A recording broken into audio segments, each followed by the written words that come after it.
Assalamualaikum warahmatullahi wabarakatuh. Selamat datang di video edukasi pelayanan jantung terpadu RSCM. Saya Dr. Ismail, dokter ahli bedah jantung dan vaskular, akan membawakan mengenai informed consent. Informed consent adalah suatu surat yang harus diketahui dan ditandatangani oleh pasien sebelum memberikan persetujuan untuk dilakukan tindakan pembedahan. Informed consent ada beberapa hal. Yang pertama adalah penjelasan mengenai penyakit pasien. Penyakit yang sering diderita pasien adalah penyakit jantung koroner, yaitu adanya penyempitan pembuluh darah koroner yang menyebabkan aliran darah ke otot-otot jantung itu berkurang. Yang kedua adalah mengenai diagnosis daripada penyakit ini. Diagnosis ini ditegakkan berdasarkan pemeriksaan-pemeriksaan yang sudah kita lakukan, yaitu pemeriksaan ekokardiografi, EKG, dan koroangiografi atau kateterisasi. Setelah diketahui dari pemeriksaan tersebut, yang ketiga adalah tindakan yang akan kita lakukan. Tindakannya adalah coronary artery bypass atau kita kenal sebagai CABG. Coronary artery bypass adalah melakukan pintasan dari pembuluh darah koroner yang tersumbat dengan menggunakan pembuluh darah lainnya. Contohnya adalah pembuluh darah yang bisa kita ambil dari kaki, juga bisa diambil dari belakang dada, juga bisa diambil dari tangan kiri ataupun kanan sesuai dengan indikasi. Sekarang kita ingin membahas mengenai bagaimana caranya dokter bedah jantung melakukan tindakan operasi coronary artery bypass atau CABG tersebut. Pasien tentu saja akan dilakukan anestesi atau pembiusan oleh dokter anestesi. Setelah pasiennya terbius dengan baik, maka baru kita mulai. Karena jantung berada di dalam rongga dada, maka rongga dada harus kita buka sebelum kita bisa melakukan tindakan operasi bypass. Setelah dilakukan pembukaan rongga dada, untuk sementara jantung diambil alih tugasnya oleh alat yang kita sebut CPB atau cardiopulmonary bypass. Alat ini akan berguna untuk mempertahankan sirkulasi tubuh jika untuk mengambil alih fungsi pernafasan.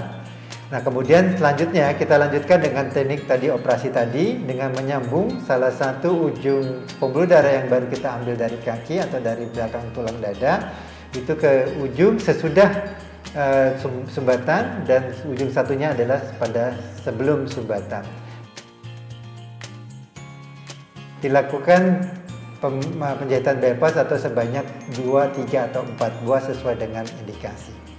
Setelah itu kita lanjutkan dengan menghentikan bantuan dari CPB mesin tadi. Kemudian kalau tidak terjadi masalah ataupun tidak ada lagi perdarahan, maka rongga dada akan kita tutup kembali.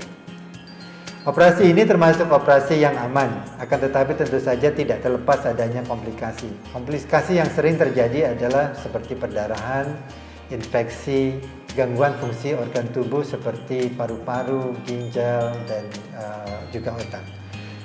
Komplikasi ini termasuk jarang terjadi, kurang lebih antara 1-3% kemungkinan terjadinya. Sedangkan komplikasi yang berat itu lebih jarang terjadi lagi.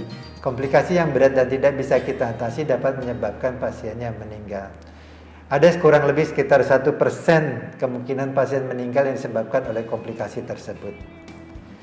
Yang selanjutnya yang akan saya terangkan adalah mengenai apa yang terjadi bila terjadi komplikasi. Bila terjadi komplikasi tentu saja akan kita lakukan terapi sesuai dengan komplikasi yang tersebut. Seperti perdarahan kita bisa memberikan transfusi darah. Kalau paru-paru fungsinya kita ambil dengan menggunakan mesin bantu paru. Kalau ginjal pun demikian akan kita obati sesuai dengan masalahnya. Ya. Operasi ini termasuk operasi yang aman. Setelah operasi Anda akan dirawat di ruang ICU. Perawatan di ruang ICU kurang lebih 1-2 hari. Selanjutnya akan dirawat di ruang intermediate selama 1-2 hari juga dan dilanjutkan dengan perawatan di ruang biasa.